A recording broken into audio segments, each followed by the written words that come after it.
It's been more than 20 years now since Seinfeld left the air as the #1 show on television. On May 14th, 1998, 76 million Americans watched the series finale and said goodbye to Jerry, Elaine, George, and Kramer.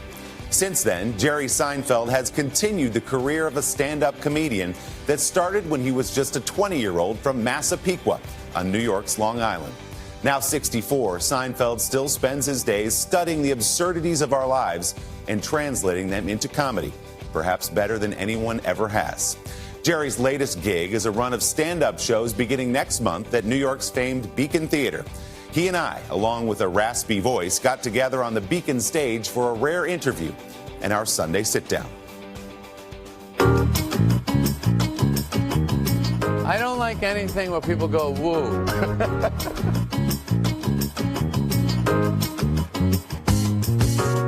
So this place has kind of become your home for stand-up in New York City. You've done the residency before, coming back to do it again. What brings you back here again and again? It's that baseball glove that just, you can't beat it.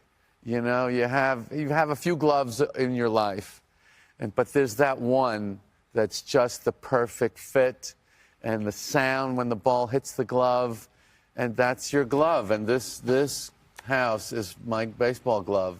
So what do you do to prepare for a residency different than one-off stand-up gig? Is there something you do differently? I don't really do anything different, except that I just feel different, and, you know, I know who I'm talking to. Right. You know, I'm talking to New Yorkers. Right. So when I talk about how annoying is it to be constantly recommended restaurants by people and how they push you have to go to this restaurant.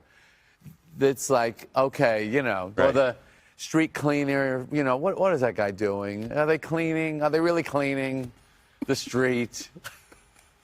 He's just kind of moving the trash around, from what I can tell. Yeah. Spinning it. With the trail of water out the back. And are they just laughing in there? Watch out. We're cleaning up. So you're driving or you're walking down Broadway. You see the street sweeper. You have that instinct that there's something weird about that street sweeper. Yeah. You say, that's stupid. Yeah. So what do? You go write it down and say, maybe this works in? I like to play with it on a pad. Okay, right, the yellow pads. Yeah, I love my yellow pads. And I find that to be, that's kind of like my steam room, or, you know. I just like to just think of, well, what's funny about it, you know? Right. Most comedians do not do that, as in my experience of talking to them.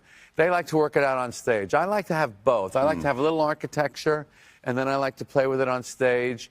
And then here's the other big secret of comedy. The audience writes most of it. You kind of give them what you think is funny, and they grade your work second to second.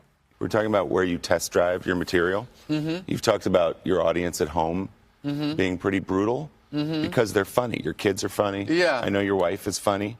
Do you test drive some of that around the apartment, material-wise? Sometimes. Yeah. I do sometimes. But they are so brutal that I have to say, do you think this is funny? Because if I just do it, like with normal people, you will just kind of drop it in a conversation and see if it gets anything. Right. But with my family, you got to announce, I'd like to try a joke out. Because if I don't, you're liable to get, which is far worse than, it's bad enough people don't laugh, but they'll go, you feel funny now, Dad? Oh. You feel like you're being funny now? Which is just a gut punch. You know, it's just, they really will gut you. I'm born in Brooklyn. That's my home borough. And then my parents moved out to Massapequa, which is an Indian name. It means by them all.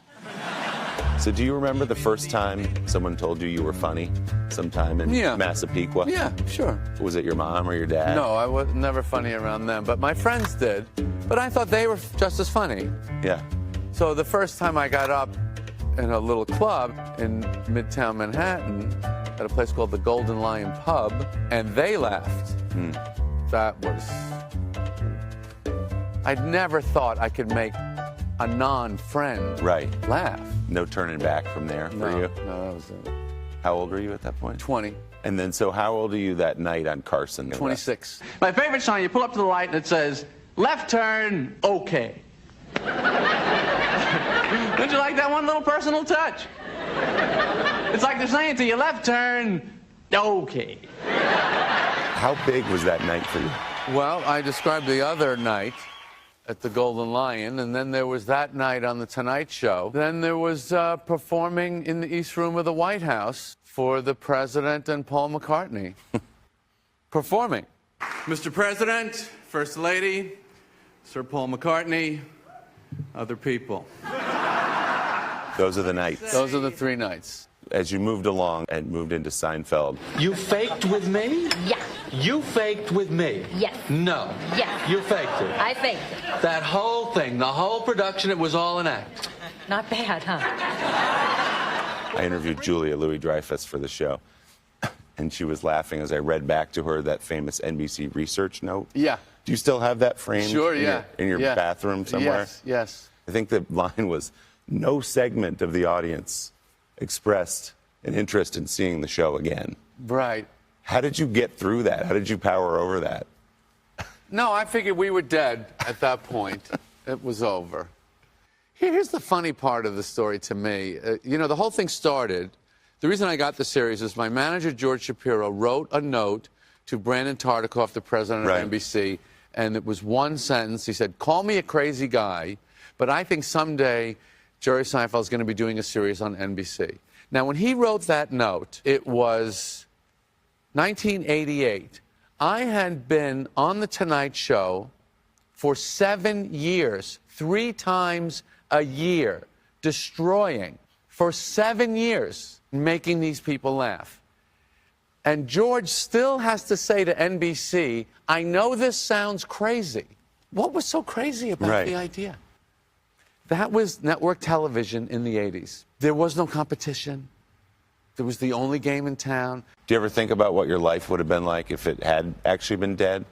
I guess it would have been okay. It wouldn't have been as good. Who knows? I might be in the same place. But, it was great to be able to make that and contribute that. My wife and I took the kids to do Meals on Wheels. You go around and you give food to people who only get that one meal a day. And every room we went in, it was, an older person or a sick, a frail person. In every one of these rooms, the TV's on. Yeah. And I thought, that's what you're doing for people. That TV, they're not coming to the Beacon. They can't see that, but you can reach them through TV.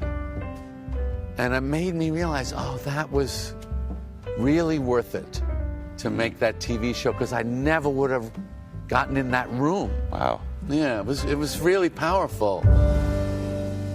And by the way, that epiphany came just a week ago, 20 years after the end of Seinfeld. We will have much more with Jerry Seinfeld in part 2 of our interview coming up in just a moment, so don't go anywhere.